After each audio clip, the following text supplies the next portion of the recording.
Hello, నేను miss రావు. ఉగ్రవాద దాడికి ప్రతీకారంగా పాకిస్తాన్ మీద తొలి దెబ్బ పడింది. తాగడానికి మంచినీళ్ళు కూడా లేకుండా పాకిస్తాన్ వాళ్ళకి భారత ప్రభుత్వం కీలకమైనటువంటి నిర్ణయాల్ని తీసుకుంది. దీంతో ఉక్కిరిబిక్కిరి అవుతుంది పాకిస్తాన్. తినడానికి తిండి కూడా లేనటువంటి పాకిస్తాన్ మీసాలకి సంపెంగ నూనె అన్నట్టు ఉగ్రవాదాన్ని పెంచి పోషిస్తూ సీమాంతర ఉగ్రవాదానికి వాళ్ళు ప్రోత్సహిస్తూ ఉన్నారు. అందుకే పాకిస్తాన్ మీద ఆంక్షలు పెట్టింది.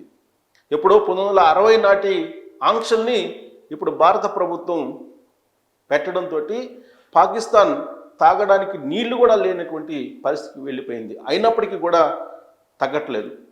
పాకిస్తాన్ భారత్ సరిహద్దుల్లో ప్రస్తుతం ఎన్కౌంటర్ జరుగుతుంది బసంత్ ఘాట్ ప్రాంతంలో. అక్కడ ఒక జవాన్ వీరమరణం పొందారు, భారతదేశానికి సంబంధించిన జవాన్. ప్రస్తుతం అక్కడ ఎన్కౌంటర్ జరుగుతుంది. ఉగ్రవాదుల్ని ఏరిపారేసేటువంటి కార్యక్రమం భారత సైన్యం చేస్తూ ఉంది. ఒకవైపు ఐబీ రా అత్యవసర సమావేశాన్ని ఏర్పాటు చేసుకున్నాయి.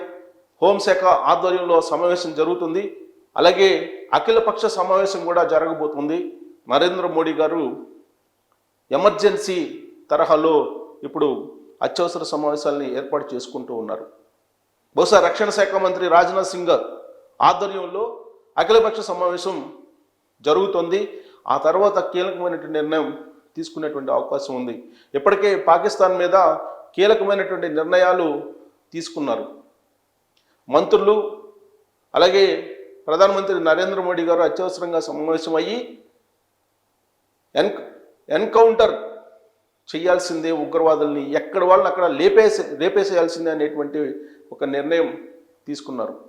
మరోవైపు పాకిస్తాన్ మీద తీసుకున్నటువంటి నిర్ణయాలను మనం కనుక ఒకసారి రివ్యూ చేసుకుంటే కనుక ఫస్ట్ ఒకటి, సింధు జలాల్ని ఆపేశారు. సింధు నది జలాల్ని ఆపేశారు. ఇది 1960లో ప్రపంచ బ్యాంక్ ఆధ్వర్యంలో పాకిస్తాన్కి భారత్కి మధ్య జరిగినటువంటి ఒప్పందం. దాన్ని ఇప్పుడు రద్దు చేసుకుంది భారత ప్రభుత్వం. రద్దు చేయడంతో ఇప్పుడు పాకిస్తాన్కి తాగడానికి నీళ్ళు లేనటువంటి పరిస్థితి. ఇక రెండు కీలకమైనటువంటి నిర్ణయం ఏంటంటే, సార్క్ వీసాలతోటి భారతదేశంలోకి ఎంటర్ అయినటువంటి పాకిస్తానీలు వెంటనే వెళ్ళిపోవాలి అని చెప్పి ఆర్డర్స్ పాస్ చేశారు. డెడ్లైన్ కూడా పెట్టారు. డెడ్లైన్ పెట్టి ఇమీడియట్గా సార్క్ వీసాతోటి భారతదేశంలోకి ఎంటర్ అయినటువంటి పాకిస్తాన్లు వెళ్ళిపోండి అని చెప్పి ఆల్రెడీ ఆదేశాలు జారీ చేయడం జరిగింది. మూడు, పాక్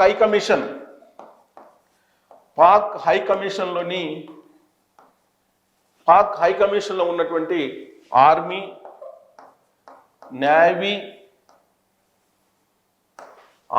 నేవీ దళాలకు సంబంధించినటువంటి సలహాదారుల్ని పాకిస్తాన్కి వెళ్ళిపోవాలని చెప్పి ఆదేశించింది. 4, పాకిస్తాన్లో ఉండేటువంటి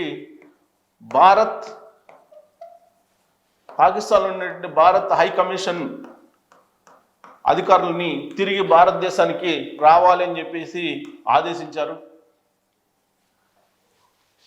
5,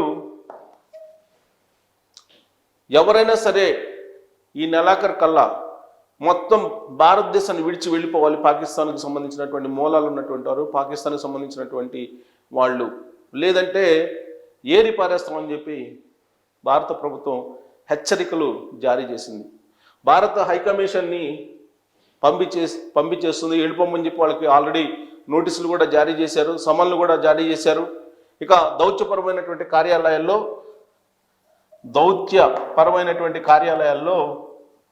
సిబ్బందిని 50 నుంచి 30కి తగ్గించారు. 50 నుంచి 30 తగ్గించారు. దౌత్యపరమైనటువంటి అటు పాకిస్తాన్లో ఉండేటువంటి భారత హైకమిషన్లో కానీ, ఇక్కడ ఇండియాలో ఉండేటువంటి భారత దౌత్య కార్యాలయంలో కానీ ఉండేటువంటి సిబ్బందిని 50 నుంచి 30కి తగ్గించారు. 6, వెరీ ఇంపార్టెంట్, వాగా అఠారీ సరిహద్దుని మూసేశారు. వాగా అలాగే అటారీ సరిహద్దును మూసేశారు. ఇవి కీలకమైనటువంటి నిర్ణయాలు భారత ప్రభుత్వం తీసుకుంది. దీంతో పాకిస్తాన్ అష్టదిగ్బంధంలోకి వెళ్ళిపోయింది. ఒకటి, సింధు నది జలాల్ని ఫస్ట్ ఆపేసింది, నిలిపేయాలని నిర్ణయం తీసుకుంది, ఆ ఒప్పందాన్ని రద్దు చేసుకుంది. దీంతో తాగడానికి మంచినీళ్ళు కూడా పాకిస్తాన్కి లేవని చెప్పొచ్చు. ఇప్పటికే తినటానికి తిండి లేనటువంటి పరిస్థితుల్లో ఉన్నటువంటి పాకిస్తాన్కి మంచినీళ్ళు కూడా ఇక్కడ దొరికేటువంటి అవకాశం లేదు, భారతదేశంతో పెట్టుకుంది కాబట్టి. భారతదేశానికి ఉగ్రవాదులను పంపించి ప్రోత్సహిస్తూ ఇక్కడ ఉన్నటువంటి సామాన్య జనాలని పొట్టను పెట్టుకున్నటువంటి కారణంగా తాగడానికి నీళ్లు కూడా లేకుండా నరేంద్ర మోడీ గారు పాకిస్తాన్ మీద తొలి వేటు వేశారు. ఇక సార్క్ వీసాలతోటి పాకిస్తాన్ నుంచి వచ్చి ఇండియాలో బతుకుతున్నటువంటి వాళ్ళు ఎవరైతే ఉన్నారో వాళ్ళందరూ వెళ్ళిపోవాలని చెప్పేసి ఆదేశాలు జారీ చేశారు. యాక్చువల్గా సార్క్ వీసాలు ఉన్నటువంటి వాళ్లకు పాకిస్తాన్ నుంచి ఇండియాలో వచ్చి ఉండడానికి ఒక మినహాయింపు ఉంది. ఆ మినహాయింపుని రద్దు చేసి మీరు వెళ్ళిపోండి అని చెప్పేసి 10 రోజులు గడువు ఇచ్చారు. 10 రోజుల్లో వెళ్ళిపోవాలని చెప్పేసి గడువు ఇచ్చేశారు. ఇక పాక్ హైకమిషన్లో ఉన్నారు. పాక్ హైకమిషన్ భారతదేశంలో ఉంది. భారతదేశంలో ఆర్మీ, నేవీ సలహాదారులు ఉన్నారు. పాక్కు సంబంధించినటువంటి వాళ్ళందరినీ ఇమీడియట్గా ఖాళీ చేసి వెళ్ళిపోవాలని చెప్పారు. ఇమీడియట్గా 48 అవర్స్లో ఖాళీ చేసి వెళ్ళిపోవాలని చెప్పేసి ఆదేశాలు చేశారు. కేవలం 48 అవర్స్లో ఖాళీ చేసి వెళ్ళిపోయింది. అలాగే పాక్లో ఉన్నటువంటి భారత హైకమిషన్కి సంబంధించినటువంటి అధికారులను రమ్మని చెప్పి ఆదేశాలు జారీ చేశారు. దౌత్యపరమైనటువంటి సిబ్బందిని కుదించారు. వాగా అటారీ సరిహద్దుని మూసివేశారు. అంటే భారత్ పాకిస్తాన్ మధ్య ఇక చీమ కూడా అట్నుంచి ఇటు ఇటు నుంచి అటు వెళ్ళడానికి లేదు. అలాగే సరిహద్దుల్లో మొత్తం కూడా సరిహద్దులకు సంబంధించినటువంటి అంత సరిహద్దు మేరకు మొత్తం కూడా పహరా పెట్టారు. త్రివిధ దళాలతో అత్యవసర సమావేశాన్ని కేంద్ర హోంశాఖ ఏర్పాటు చేసింది. ఐబీ, రా వంటి సంస్థల ఉన్నతాధికారులతో కూడా సమావేశాన్ని అత్యవసరంగా ఏర్పాటు చేసుకుంది. అఖిలపక్ష సమావేశాన్ని ఏర్పాటు చేశారు మరోవైపు.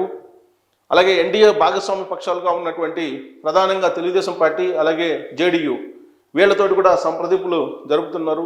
ఎన్డీఏ భాగస్వామ్య పక్షాలు నరేంద్ర మోడీ గారు ఏ నిర్ణయం తీసుకుంటే ఆ నిర్ణయానికి సై అంటూ ఉన్నారు. ప్రత్యేకించి చంద్రబాబు నాయుడు గారు ఇప్పుడున్నటువంటి పరిస్థితి మీద ఆరాధిస్తున్నారు. ప్లస్ ఉగ్రవాద దాడి జరిగినటువంటి పహల్గామ్ బైసన్సన్ ఏరియాలో 2 ఆంధ్రప్రదేశ్కి సంబంధించినటువంటి వాళ్ళని చంపేశారు ఉగ్రవాదులు. అలాగే కొంతమందిని అక్కడ ఏ విధంగా చేశారంటే అత్యంత దారుణంగా చేశారు. ఆ వీడియోస్ చూస్తుంటే కనుక ఎవరికైనా సరే సగటు భారతీయుడికి రక్తం ఉడికిపోతుంది. పురుషులు డ్రెస్ విప్పేసి సుంతి చేశారా లేదా అని చెప్పి చూసి, అప్పుడు అక్కడ ఒకవేళ సుంతి చేస్తున్నప్పటికి కూడా వీళ్ళు హిందువులేమో అనే డౌట్ తోటి అక్కడ ఇస్లాంకు సంబంధించినటువంటి కొన్ని రాతలను రాసి వాటిని చదవమని చెప్పి వాళ్ళు చెప్పారు. వాళ్ళ భాషలో ఏదో కుల్మానో ఏదో అది చదవమని చెప్పి డిమాండ్ చేశారు. అది చదవలేకపోతే ఇమీడియట్గా కాల్చివేశారు. జస్ట్ వారం క్రితం పెళ్ళైనటువంటి జంటని విడదీసి ఆ మహిళ ముందే అతన్ని కాల్చివేశారు నిలువున. ఆ వీడియోలన్నీ కూడా వైరల్ అవుతున్నాయి. ఇప్పుడు ఆ వీడియోలను చూస్తే ఖచ్చితంగా పాకిస్తాన్ని ఏరివేయాలి, పాకిస్తాన్ని అసలు భౌగోళికంగానే లేకుండా చేసినా కానీ పాపం లేదు అనేటువంటి అభిప్రాయం కలుగుతుంది. విచిత్రమైనటువంటి పరిణామం ఏంటంటే సీమాంతర ఉగ్రవాదాన్ని ప్రోత్సహిస్తున్నటువంటి పాకిస్తాను ఇప్పుడు ఏం చెప్తోంది? కాకమ్మ కథలు చెప్తోంది.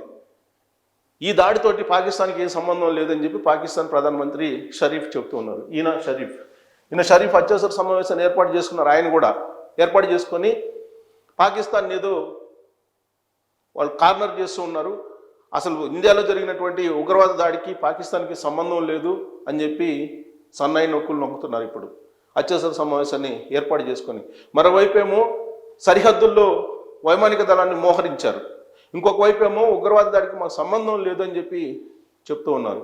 సో కాబట్టి ఉగ్రవాదుల్ని ప్రోత్సహిస్తున్నటువంటి పాకిస్తాన్కి మేమే ప్రోత్సహిస్తున్నాం అని చెప్పి చెప్పేటువంటి ధైర్యం ఆ దేశానికి లేదు. దొంగ దెబ్బ తీయటానికి మాత్రం ముందుంది.